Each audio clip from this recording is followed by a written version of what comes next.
muchísimos años la jefa de prensa de Destino, que te hablaba de un escritor nuevo, estupendo, con una pasión, que yo, que era su colega en Planeta, pues decía, bueno, es que tiene que ser bueno, porque ya es que esto no es una venta normal de un nuevo escritor, ¿no? Y bueno, acertó, y además con una vocación literaria tan tremenda que bueno, a la vista está la carrera de Lorenzo. Voy a hacer un pequeño resumen de todo lo que lleva publicado. Y bueno, Lorenzo es de Madrid, nació en el 66, y con La flaqueza del bolchevique quedó finalista en el premio Nadal en el 97.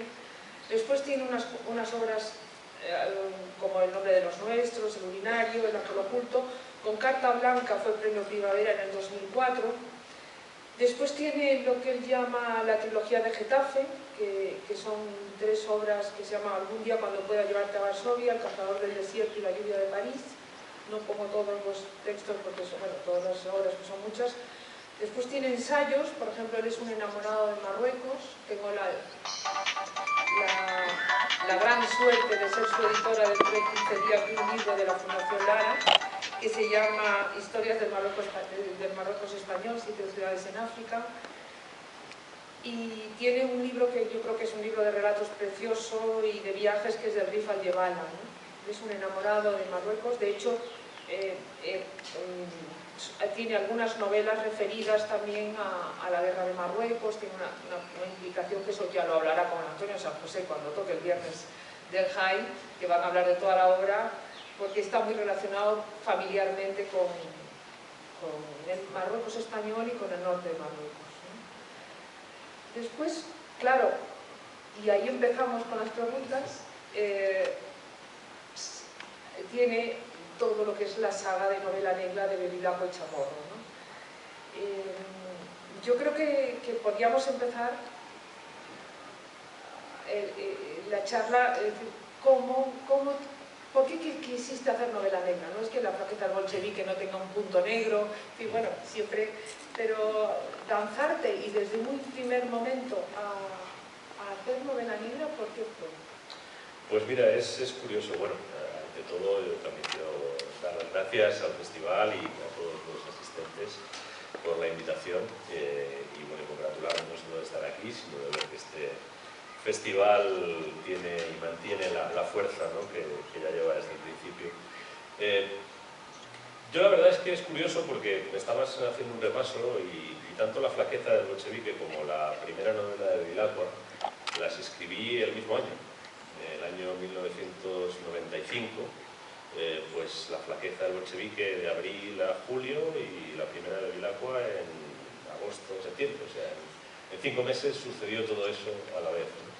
Y era un momento curioso para mí porque yo sé que quiero ser escritor desde los 14 años, y lo tengo clarísimo. Desde los 15 o 16 años lo que me dedicaba básicamente era escribir novelas, que era lo que se llevaba el 80% de mi tiempo. Pero nunca contemplé la posibilidad de convertirme en escritor profesional.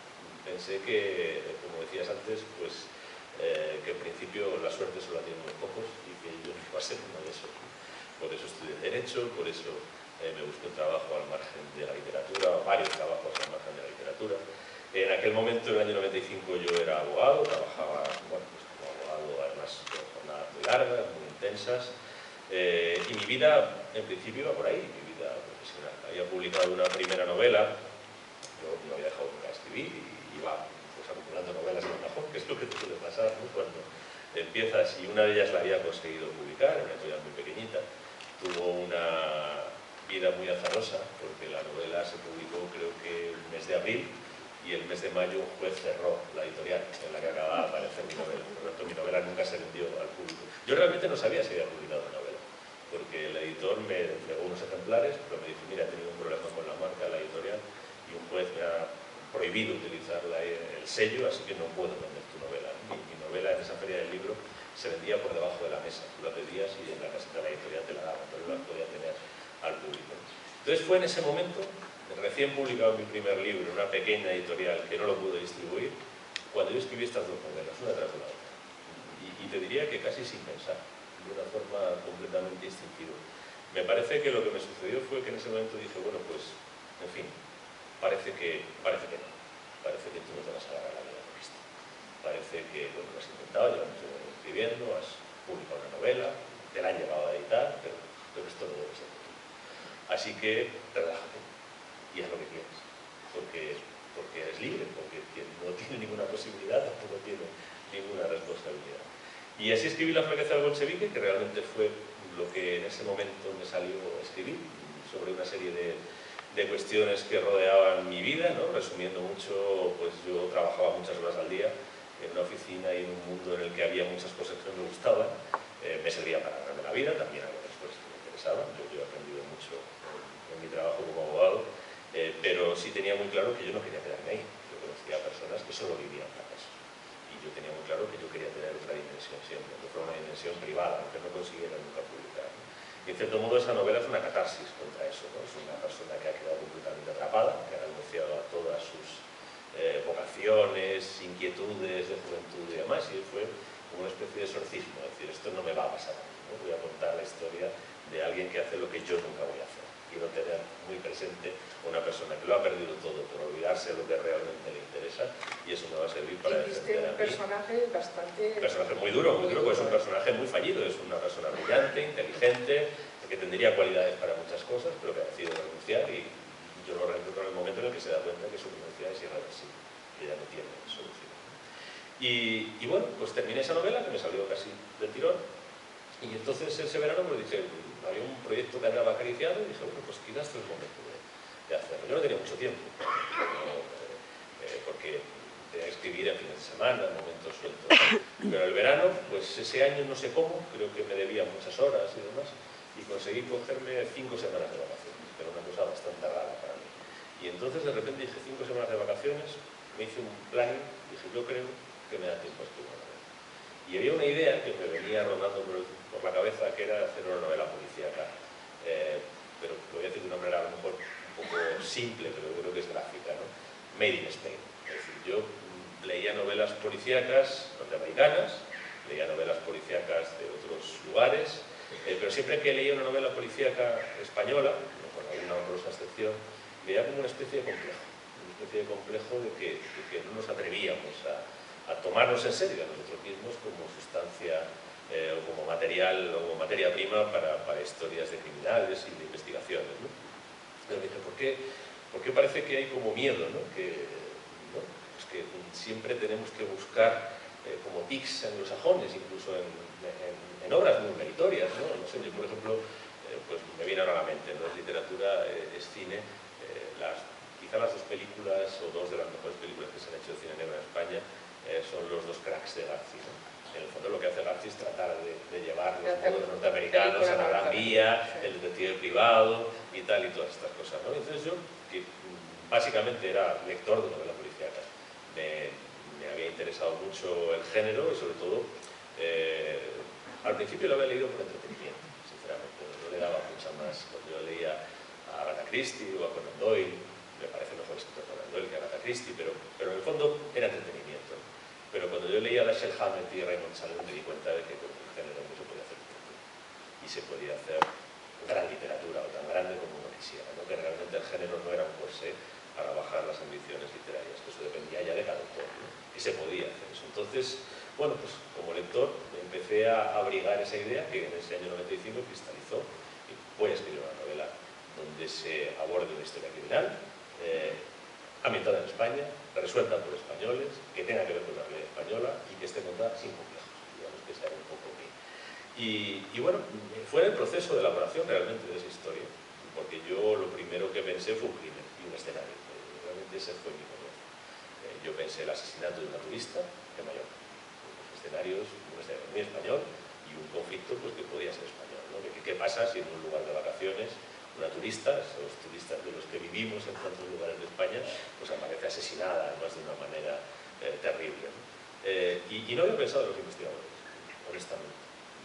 Esa es la pregunta. Sí, fue parte de ese proceso, cuando yo tenía el crimen y tenía que el crimen, bueno, pues me inspiró una cosa real que vi una vez en Mallorca, una escena muy curiosa que vi en una playa, que me sugirió toda la historia del crimen, de la muerte de la turista, del móvil, etcétera, todo esto. Bueno, pues pensando sobre eso, empecé a plantear la figura del investigador.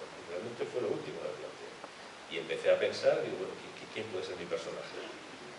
Recurría a casi todos los tópicos del género, ¿no? Pues el detective privado, periodista, familiar de la víctima, uno que pasa por allí, una jubilada que vive en el pueblo. Es decir, un investigador puede ser cualquiera en definitiva, ¿no? Y de repente me hice la pregunta más simple: si aparece un cadáver en una cala de Mallorca, ¿a quién llaman?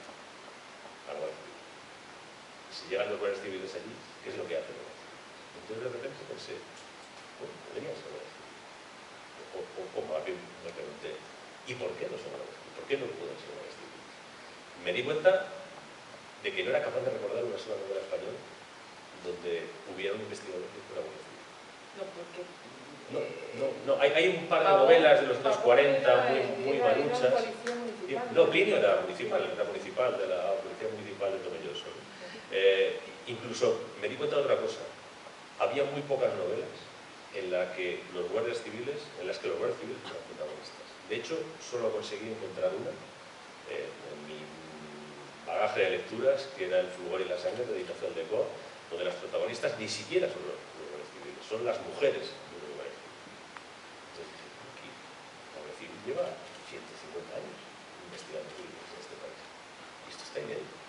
Nadie sabe. Esto es terreno virgen, esto me lo puedo ¿Tenías apropiar. alguna relación tú con la Guardia Civil? Ninguna. La única relación que tenía era algún roce profesional que había tenido como abogado. Pero bueno, el roce normal. Yo no he cometido ningún delito, ni he defendido a muchos delincuentes. Alguno he detenido, he defendido, pero no a muchos delincuentes. Pero sí me los he encontrado, me los había encontrado profesionalmente. Y eso quizá me dio una pista, porque cuando yo pensé sería la Guardia Civil, lo que me vino a la cabeza no fue el Guardia Civil del Tricornio calzada en la cabeza, sino lo que me vino fueron los guardias civiles que yo había conocido como abogado, que para empezar no vestían uniforme y que, por ejemplo, pues yo había tenido contacto con alguno en algún...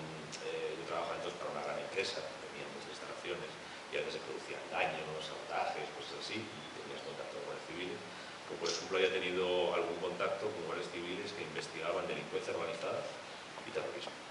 Y eran gente que no vestía de guardia civil y que se alejaban dramáticamente del estereotipo de la Guardia Civil cazurro, ¿no? Entonces tuve la suerte de que, bueno, conocía lo suficiente como para que lo que me viniera no fuera esa imagen castiza, sino pues hombres, mujeres de mi edad, además, que respondían a un perfil completamente distinto, y que enseguida tuve una sensación, que es que esta gente no es conocida por mis conciudadanos. Es decir, estos guardias civiles no son visibles. Los que son visibles son los de la carretera, los de la puerta del ministerio o los del aeropuerto en el control de equipajes. Pero estos guardias civiles, la gente no sabe que existen, porque no son visibles. Por tanto, pues aquí hay unos personajes, vamos a hablar con ellos a ver qué funcionan así. Pero fue un experimento. Yo siempre digo que El lejano país de los estanques, que es la primera novela, es una novela experimental. Realmente es una novela experimental de alguien que no tiene nada que perder, que sencillamente se dedica a escribir la novela que le apetece escribir, tomando todos los riesgos que pueda tomar. A mí mucha gente me decía, cuando comentaba a alguien, pues hice una novela, o voy a hacer una novela, o he hecho una novela con guardias civiles. ¿Guardias civiles? Esto te lo vas a comer, porque además era un momento buenísimo para la Guardia Civil, porque coincidió Roldán, el GAL de Galindo, el GAL verde que se llamó, Galindo estaba en ese momento procesado, y luego por esos días a toda la unidad antidroga de la Guardia Civil la detuvieron por tráfico de droga, todo más o menos procesado. Todo junto, vaya. O sea, que era el momento ideal para acercarse a la Guardia Civil, ¿no? Y sin embargo, pues lo hice porque es eso bueno, no tener nada que perder, ¿no? Empezamos por ahí. Bueno, seguimos. Un Bevilacqua y una Chamorro desde el principio son los dos protagonistas. Bueno, después ya va creciendo en todas tus novelas, ya vas... Pero bueno, Rubén Bevilacqua es ahora es brigada, no sé Sí. cuándo empezó, ¿qué era? Sargento. Porque yo no me sé mucho de los... Y ahora es la sargento, es Virginia. Sí. Es Virginia Ella Chamorro. prosperaba más que él, era prosperado. Él es un poco más... son la pareja de guardias civiles investigadores que se inventa Lorenzo. Sobre todo Bevilacqua con unas características un poco especiales, ¿no? Porque das a conocer una gente que está en un cuerpo que no es peyorativo, pero que lo veíamos de otra manera en Guardia Civil, ¿no? Es decir, que son investigadores, que podrían ser pues, de la policía o tal, pero tienen unas características porque la Guardia Civil las tiene. El personaje de Bevilacqua, Vila como le llaman, pero a mí me gusta el Bevilacqua porque suena como contundente, es un tipo muy interesante como lo planteas desde el principio, esto va creciendo, ¿no? Pero bueno, bueno, es español pero nace fuera, ha hecho psicología, es decir, que tiene unas características. ¿Cómo te lo inventas? Porque, bueno, Virginia yo creo que en eso es más plana, en ese sentido. Ella quiere ser guardia civil, pero el otro tiene unas connotaciones un poco diferentes. Bueno, no quiere ser de guardia civil, pero es verdad que digamos que ella responde más a un perfil, vamos a decir, típico, de todas las comillas del mundo, ¿no? Siempre que hablamos de un colectivo de miles de personas, pero un perfil más típico de lo que es una mujer guardia civil. Ella es hija de militar, muchas guardias civiles son hijas o de militares o de guardias civiles, tiene una vocación, bueno, pues a fin de cuentas ser guardia civil no solo es ser policía, es también ser militar. Es más fácil que sienta la vocación militar una mujer, por ejemplo, si ha vivido en un entorno militar. Yo he vivido en entornos militares y he conocido chicas que querían ser militares, ¿no? Y además que querían ser militares en la época en la que la mujer no podía acceder a las fuerzas armadas, o podía acceder de forma muy limitada. Y sin embargo sí podían acceder a la guardia civil, y algunas de mis vecinas se hicieron. Ese perfil lo conocía bastante bien, es un perfil más, ¿no? Bevilacqua es aprovechar una oportunidad que te da la realidad. Yo creo que las oportunidades que te da la realidad no hay que desperdiciarlas ninguna, porque la realidad construye muy bien sus historias. Y esa oportunidad es la de un momento de cambio dentro de la Guardia Civil. Tú has estado haciendo una descripción que lleva a una idea de los guardias civiles que se condensa sobre todo en dos nociones que han sido correctas históricamente, ¿no? Primero, que son militares y que el carácter militar estaba muy impregnado en todos los individuos. Y segundo, que tenían una extracción muy homogénea. Los guardias civiles históricamente o eran hijos, nietos y a veces hasta bisnietos de guardias civiles, o provenían del entorno rural, o las dos cosas, ¿no? Eran familiares de guardias civiles que habían vivido siempre en el entorno rural. Esto se rompe en los años 80, que es cuando, 80-90, que es cuando entra Bevilacqua. ¿Por qué se rompe? Por una serie de circunstancias, ¿no? Se podría hacer toda una teoría sociológica, porque en el fondo también es mi generación y yo formo parte de ese fenómeno, ¿no? Yo formo parte de esa generación que accede masivamente a la universidad por una serie de condicionantes. Hasta hace 40 años, no nos engañemos, en España la universidad iba quien iba y el resto de la gente normalmente no iba. ¿Por qué los nacidos en los 60 fuimos masivamente a la universidad? Entre otras cosas porque se generalizó una política de becas de estudio gratis por la universidad. A mi padre le habría puesto un gran esfuerzo para ir a la universidad, pero no me lo tuvo que pagar, yo sacaba buenas notas y tenía gratis tenía becas todos los años. Entonces salió de la universidad mucha gente. De mi facultad, yo recuerdo que yo estudié en la Facultad de Derecho de la Complutense, en mi facultad éramos 20.000 personas. Mi facultad, no la universidad, mi facultad éramos 20.000 personas. Yo he estado en grupos de 800 personas. 800 personas. Había trabajo para 20.000 abogados cada año en Madrid y de lejos.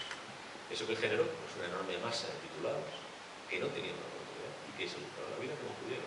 Y algunos de ellos acabaron en el perfil. Ese perfil existió, entre otros. ¿Qué hizo todo eso? Pues cambiar la realidad sociológica. Eso determina que en la Guardia Civil la población ya no sea homogénea, haya bichos raros, como puede ser Bevilacqua. Y también hace que cambie esa extracción mayoritariamente rural por una gran incorporación de gente que proviene del entorno urbano, con otro tipo de filosofía, otro tipo de todo.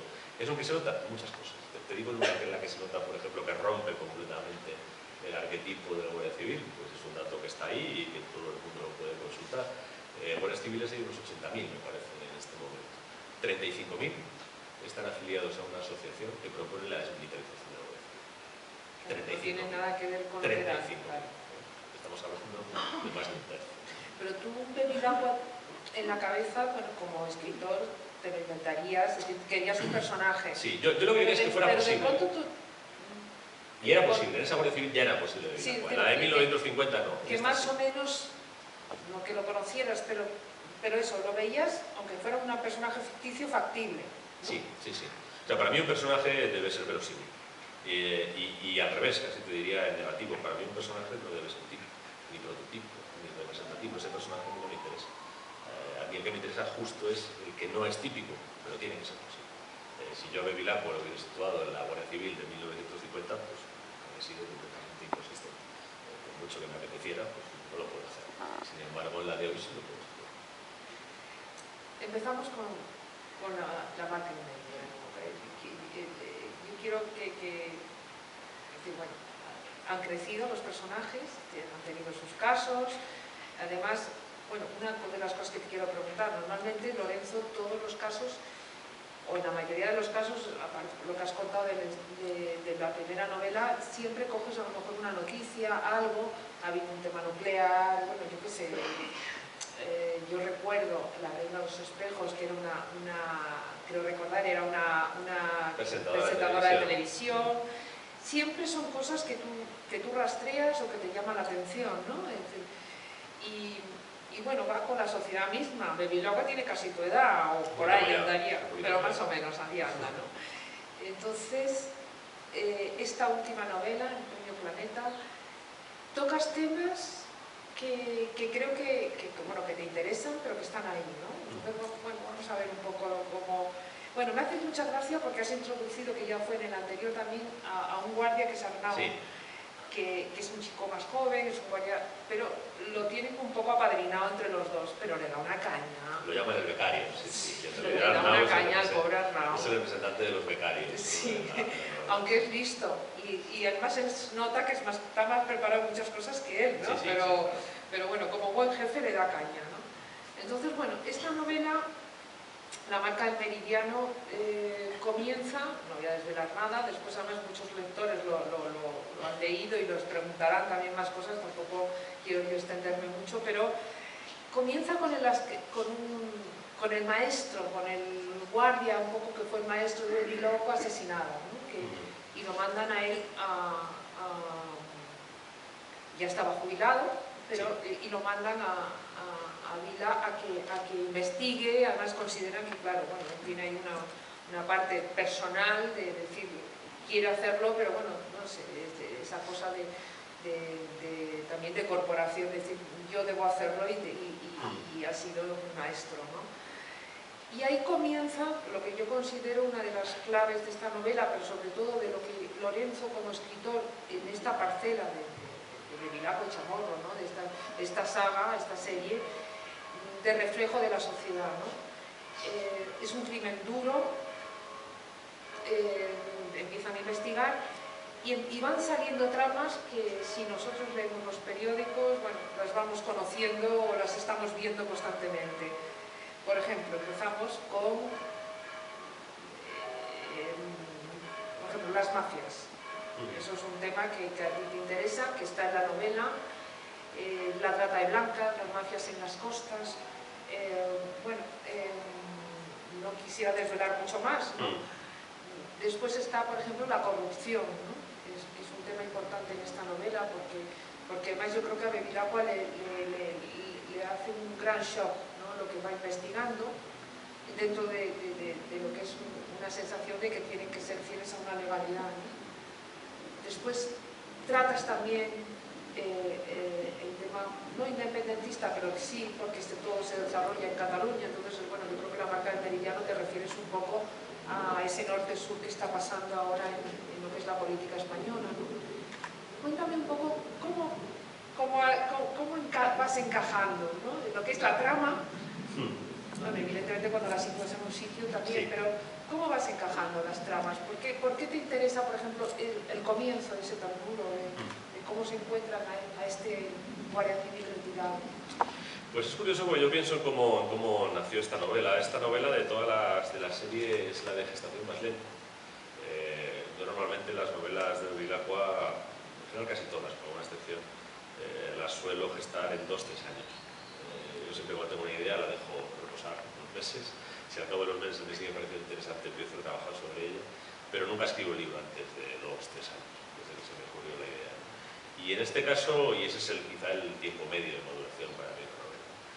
Pero en este caso, la primera idea de esta novela realmente surgió preparando La Reina sin espejo, la novela que contabas antes de la presentadora de televisión.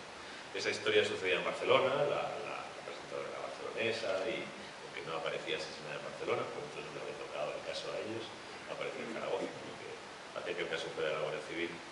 Toda la investigación sí es en Barcelona porque allí es donde ya vive y demás. Bueno, yo conocía bastante Cataluña porque he ido mucho por trabajo, en mis distintos trabajos, tanto en mi condición de abogado como en mi condición de escritor he viajado mucho por Cataluña. Y además la conozco bastante bien porque he ido mucho a Barcelona como abogado, pero como escritor me he recorrido toda Cataluña, de colegio en colegio. Es una buena manera de conocer los territorios, ¿no? Y me interesaba mucho la realidad catalana y el diálogo de la realidad catalana con el conjunto de la realidad española, pero para hacer esa novela me faltaba una serie de claves y me fui 10 días. Me fui 10 días a Barcelona con un par de contactos que había hecho. Por ejemplo, yo no sabía nada de los Escuadra y intenté hacer una aproximación institucional y poco menos que me daban el folleto y tal, con la publicidad y demás, y yo no era eso lo que quería. Entonces conseguí que alguien me conectara con gente de homicidios, de los Escuadra. Conseguí que me conectaran también con un par de abogados, un par de periodistas, que conocía un poco bien los bajos fondos barceloneses, y con un par de policías más.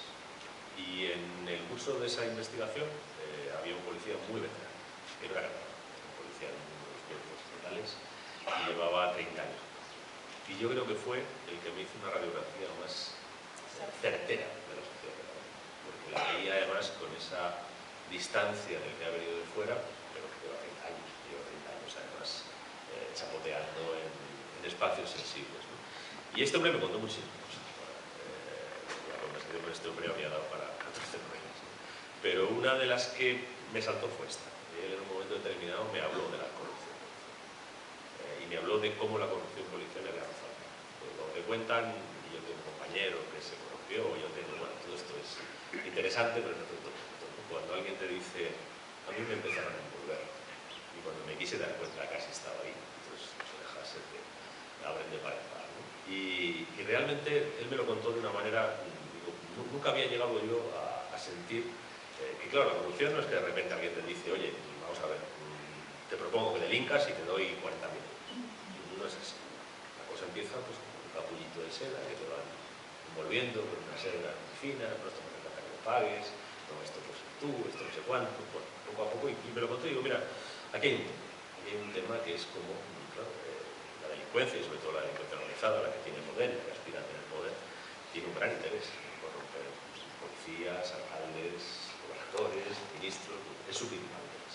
Realmente el principal interés de la delincuencia organizada es conseguir pues, lo que ha conseguido, por ejemplo, en países como México, ¿no? Que tiene tan penetrado ya el Estado, o como en ciertas áreas de Italia, donde tiene tan penetrada la administración, que gestiona prácticamente la sociedad. En el fondo esa es la aspiración de la delincuencia organizada, porque es una estructura de poder que aspira a controlar el territorio, ¿no? Y me pareció un tema apasionante, ¿no? Cómo contar eso en la parte de minimalista de funcionarios y funcionarios y cómo se hace. Entonces, sobre ese germen yo empecé a construir esto de un policía, bueno, pues que se ve envuelto en todo esto, y a partir de una pequeña corrupción va ascendiendo hasta que se ve envuelto en un gran lío, ¿no? Esa es la idea general de la novela. Luego, yo paré de trabajar en esta novela, he escrito otras muchas en estoy hablando del año 2004, he escrito muchas novelas entre medias, porque me topé con una serie de realidades que yo quería conocer. Por ejemplo, no voy a ser muy prolijo, pero me di cuenta que tenía que saber cómo funcionan los policías que persiguen. No lo sabía. Lo que siempre los americanos dicen asuntos internos. Sí, que se llama así.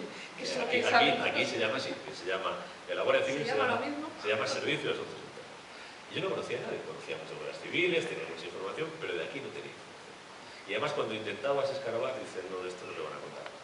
Esto no se puede esperar, esto no, estos son muy secretistas, estos no vas a poder. Bueno, con paciencia, al final se acaba teniendo la información. Y yo no escribí la novela hasta que no supe cómo funcionaba. Y me encontré también pues, otro mundo, del policía que persigue a los policías. Porque es un trabajo muy duro, es un trabajo muy desagradable. Es un trabajo en el que tú no tienes tiempo.